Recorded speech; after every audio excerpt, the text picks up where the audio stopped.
Olá, começamos agora mais um Papo e Demais, um programa da Rede Evangelizar de Comunicação. Que bom estar aqui com vocês mais uma vez. Sintam-se em casa.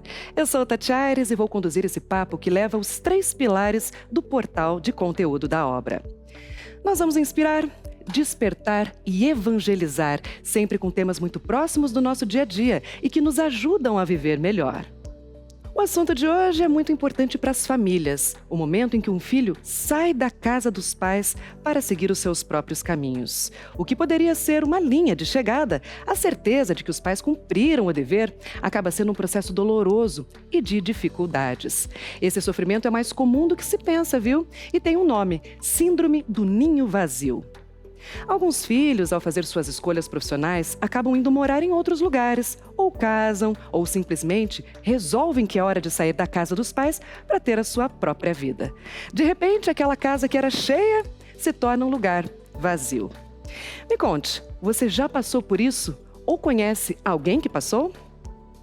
E hoje, para falar sobre esse assunto, é claro, como sempre, a gente recebe convidados especiais que você conhece já já, porque começa agora o Papo e Demais.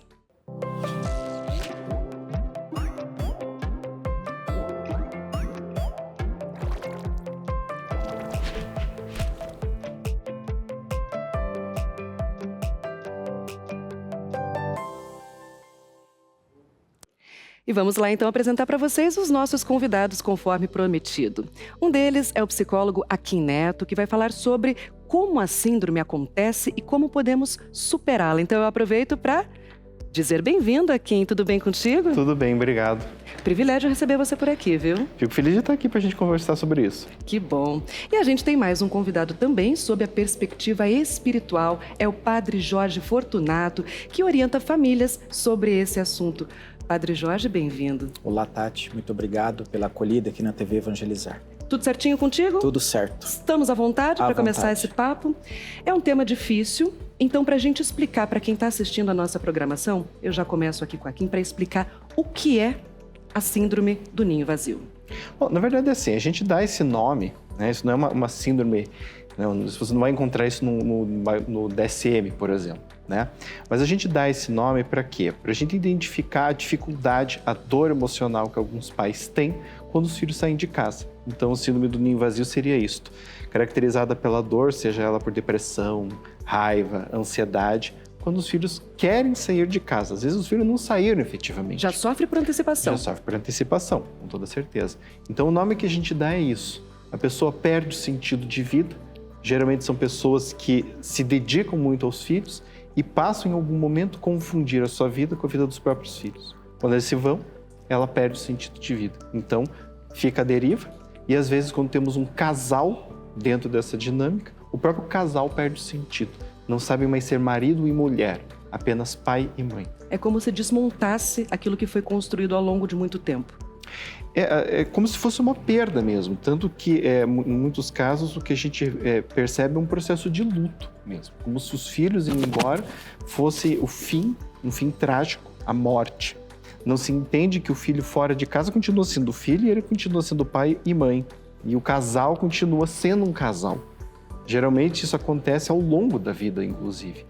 Quando os filhos nascem, os pais abandonam o papel de esposo e esposa.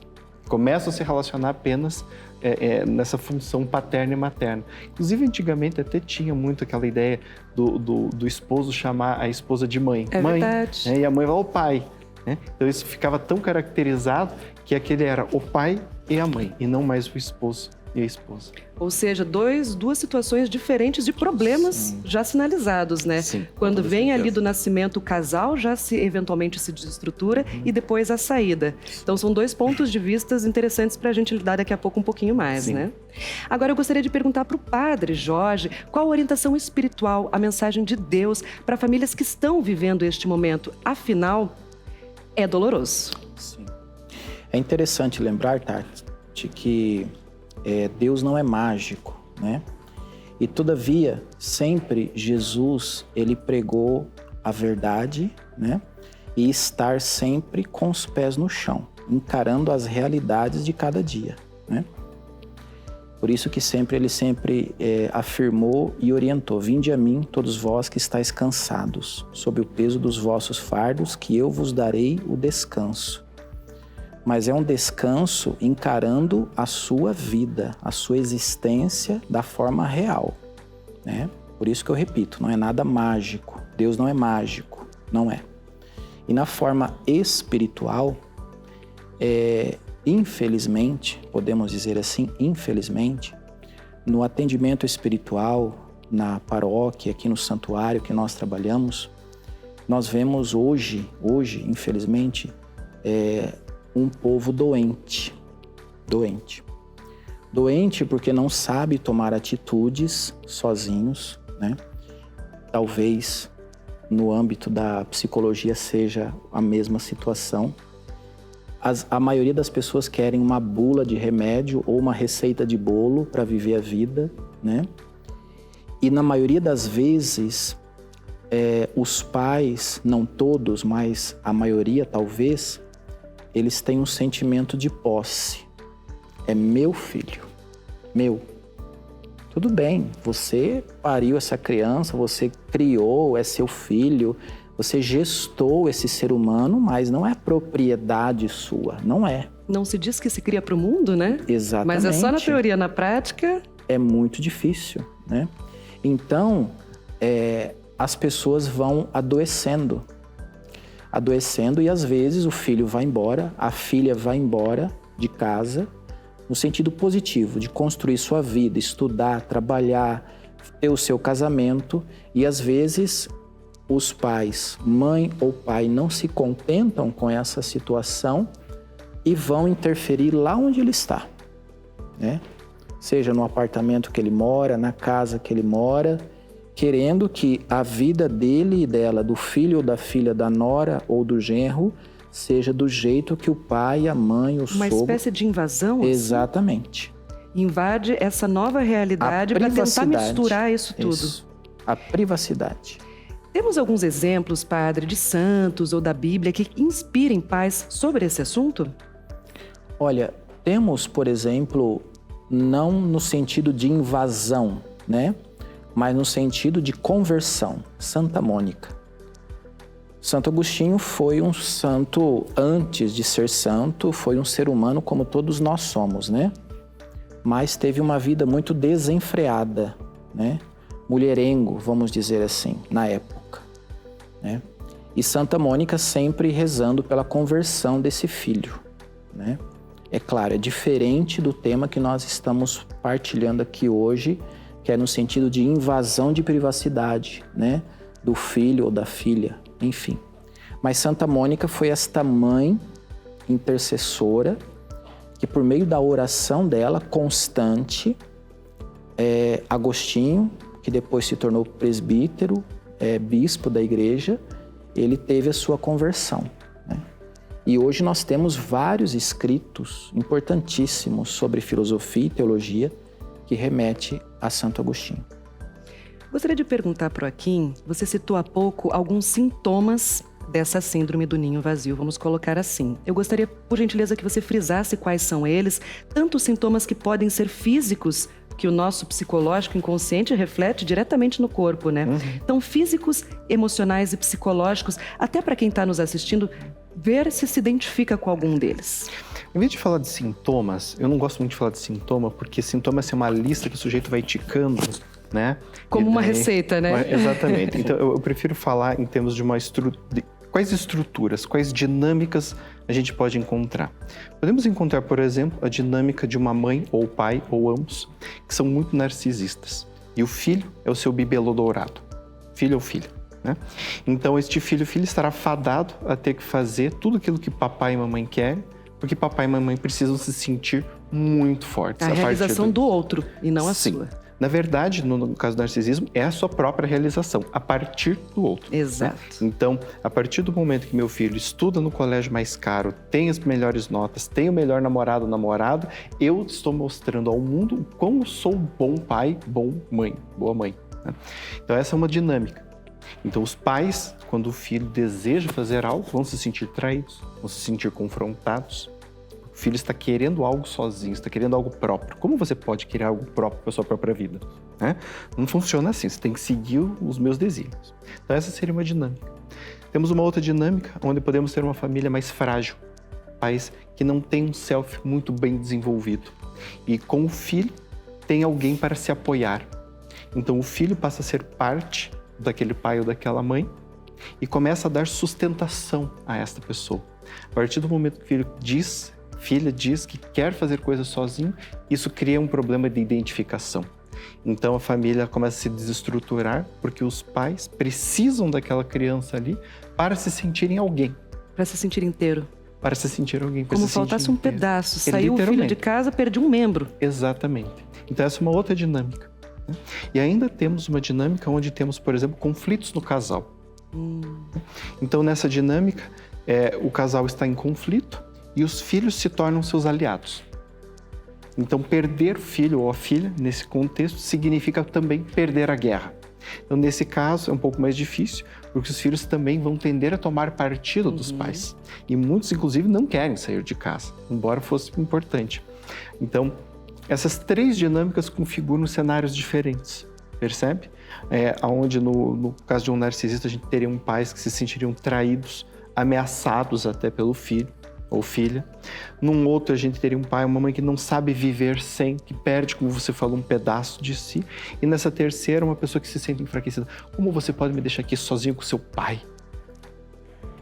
Quem é você, né? Agora eu vou ficar aqui só com a tua mãe.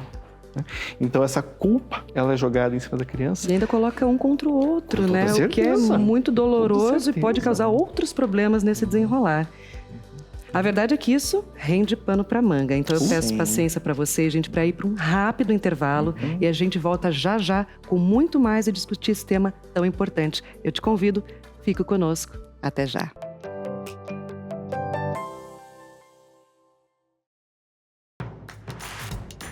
Não perca mais nenhum vídeo da TV Evangelizar. Inscreva-se agora.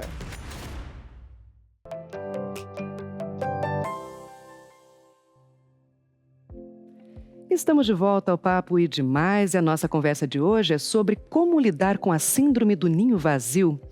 Vamos começar este bloco lembrando, como sempre, que o portal edemais.com.br traz um texto com o mesmo tema, tendo a participação do psicólogo Joaquim Neto, que muito gentilmente trouxe o seu conhecimento sobre o assunto também para cá. Mas há ainda muitos outros textos que abordam temas delicados, que ajudam a enfrentar momentos difíceis e a encontrar respostas. Lá estão, por exemplo, dicas de 5 destinos para onde você pode viajar com seus netos e filhos. E são lugares com atrações para pessoas de todas as idades. Nessa mesma linha, temos dicas que foram selecionadas no Dia da Família, com várias formas de se viver cada vez melhor com a sua. As dicas estão, inclusive, divididas conforme cada editoria.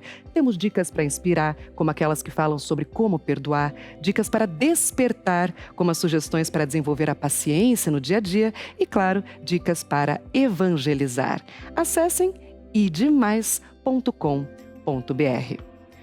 Bom, voltando à nossa conversa de hoje, é normal sentir saudades quando os filhos não estão por perto, mas existe uma maneira, quem sabe, da gente se preparar para essa saída? E essa pergunta eu gostaria de fazer para vocês dois, por gentileza. Existe como fazer esse acompanhamento antes da saída, uma vez que você já percebe ali no dia a dia que essa rotina está um pouco misturada? Eu acredito que sim. Eu sempre indico no atendimento espiritual para as pessoas, principalmente pessoas casadas, que têm família, né, que têm o seu casamento, a terapia de casal. É importantíssimo, com um psicólogo, né? Porque, como dizia São João Paulo II, a fé precisa estar com a razão, né? A espiritualidade alinhada à psicologia, que é uma ciência, é importantíssimo para o desenvolvimento humano. Não pode ser descartado isso, não pode. Então, sempre eu indico aos casais, às famílias, que, como já falamos, né, sempre, talvez a maioria ou não, hoje esse problema é assim escancarado para todos, né? Esse sentimento de posse, ou de perca, ou de luto, como ele disse, né, da saída do filho para estudar, fazer uma faculdade, morar fora, ter casamento, família, enfim. Então, no âmbito espiritual, né, do atendimento espiritual, sempre nos atendimentos, particularmente, eu indico a terapia de casal. Na terapia de casal, eles vão trabalhar esse sentido que o meu filho já é um adulto. Eu não troco mais a fralda dele. Ele se vira sozinho. Ele se vira sozinho. E deve se virar. Ele precisa colocar comida no prato dele. Ele precisa se virar, lavar a louça, varrer a casa, ter as suas responsabilidades. Porque quando ele for cursar a faculdade lá fora, ele não vai ter o pai e a mãe para limpar o apartamento dele ou a kitnet que ele estiver morando. Não vai. Ele vai estar sozinho, né? Então, às vezes, eu uso até uma história propriamente dito, mas é verdade, às vezes acontece isso, né? Você diz assim para uma criança: menino, não coloque o dedo na tomada. E por teimosia ou curiosidade, ele vai lá e coloca o dedo na tomada. O que acontece? Ele leva um choque. Um choque. Então, usando dessa metáfora, talvez, né? O choque de realidade é importante para que ele caia em si e assuma as responsabilidades dele. Interessante observar, eu gostaria de agregar a pergunta que eu fiz, mais um trecho para o Joaquim. Primeiro eu perguntei como os pais, os cuidadores, os familiares, a família constituída pode se preparar. E os filhos, juntos nesse processo, também têm o seu contraponto, né? Sim. Como a gente falou, é uma dinâmica da família. Não é uma dinâmica dos pais ou do filho, é uma dinâmica sempre da família. Então, quando eu tenho um filho que está dentro de uma dinâmica como essa, a gente precisa sempre se perguntar qual o papel que a criança assume, que o filho assume. Ele se coloca, efetivamente, como salvador da mãe ou do pai? Ele se coloca como aquele ou aquela que deve ficar em casa para evitar brigas entre os pais? O mediador? O mediador, ele assume este papel? Ele assume o papel da culpa de sair da casa e deixar os pais também, que também são adultos, lá largados, pobres pais largados, abandonei meus pais. A gente escuta isso muito em consultório. Se punir, inclusive. Sim, exatamente. Eu abandonei meus pais. Como que você pode abandonar dois adultos? Né? Então, sim, a criança ela também precisa de tratamento, ou o adulto, no caso, ele também precisa perceber qual é este lugar que se dá. Porque a partir dessa percepção é que a pessoa vai poder efetivamente fazer um tratamento em cima disso. Aprender, por exemplo, a devolver aos pais os seus problemas, ao invés de ficar com eles. Né? Aprender a dizer: pai, mãe, vocês têm um monte de problema para resolver de vocês e isso é de vocês. Exatamente. Né? Me deixem fora disso. E nessa perspectiva, né, interessante dizer que eu sempre, no atendimento espiritual, nisso que ele disse é pura verdade e é fato, que eu sempre falo para os casais, pai ou mãe que vêm para uma orientação. O casamento é de vocês dois, não é do seu filho. O filho foi consequência de um relacionamento conjugal, né? Veio os filhos. Então, quem tem que resolver a situação conjugal é, exemplo, o João e a Maria, o José e a Solange, não o filho. Isso. Marido e mulher. Exato. Essa é uma das coisas mais importantes e talvez mais difíceis para os casais que acabam vivendo essa dinâmica, porque é assim, a partir do momento que nasce a criança, eles param de se identificar enquanto esposo e esposa. Mas esse é o papel primário do casamento. O casamento pode durar até que a morte os separe, apenas com esposo e esposa e sem filhos. Né? No caso, por exemplo, de um dos dois não conseguir, né, engravidar, por exemplo, ou do homem não conseguir fecundar a esposa. Mas, a partir do momento que a criança nasce, esposo e esposa continuam existindo. Então, para os pais, a função mais importante é essa. Em primeiro lugar, lembrar do seu papel inicial dentro do casamento. Esposo e esposa. Né? E depois, pai e mãe. E aí, como você estava falando, aprender a se colocar como pais de filhos adultos. O pai de um filho pequeno é um pai de filho pequeno, tem certas responsabilidades. O pai de um filho adulto, a mãe de um filho adulto, é completamente diferente. É outra dinâmica.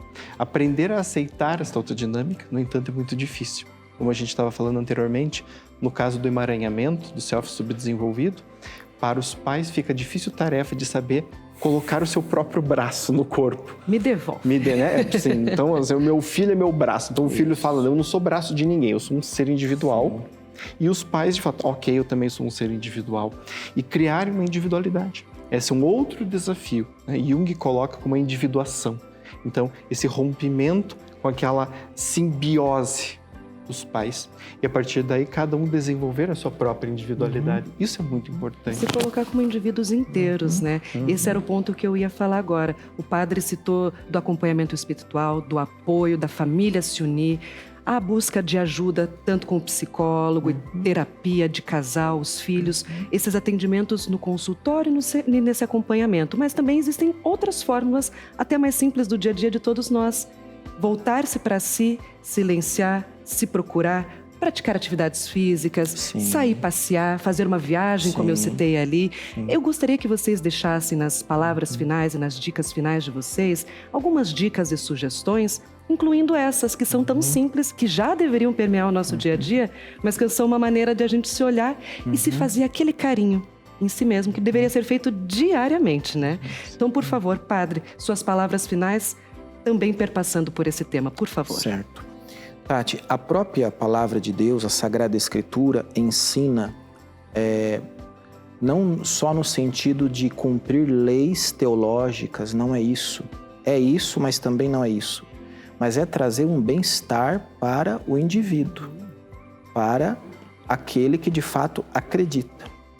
Por exemplo, as cartas paulinas diz assim: maridos, sede solícitos com suas esposas. Esposas, sejam solícitas com os seus maridos. Pais, que vocês não possam, para entender, né, a linguagem aqui que nós estamos falando, não frustrem os sonhos dos seus filhos. Entende? Eu quero que meu filho seja advogado. Ok, uma ótima profissão, mas ele quer ser advogado. Então isso se chama viver bem e respeitar o outro da forma que ele é. E respeitando o outro da forma que ele é, isso significa amar o próximo como a si mesmo. É bíblico, é de Deus, é um ensinamento divino. E gerando esse bem-estar, o respeito deve estar em qualquer tipo de relacionamento. Qualquer tipo de relacionamento. Se eu perder o respeito dentro do meu relacionamento com o outro, eu estou deixando de viver. Eu deixo de viver e não estou respeitando o outro da forma que ele é. Então, os pais, você que está nos vendo aqui hoje, respeite o seu filho da forma que ele é. Cada um tem a sua personalidade, a sua característica própria, né? E gerando esse bem-estar, nada impede, é saudável fazer uma viagem, você mesma disse, é interessante ir à praia, ir ao parque com a família, sair à noite, comer o que gosta, beber o que gosta, porém, tudo com equilíbrio. O equilíbrio é importante nos relacionamentos, na vida, no se divertir, não tem mal nenhum nisso, né? E só para terminar a fala e o pensamento, esses dias um casal me procurou dizendo se era pecado ou não ir ao restaurante às vezes no final de semana, sabe? Tomar um vinho, comer uma pizza. Eu falei, meu irmão, pelo amor de Deus. Quando for, me convida. Sim, claro.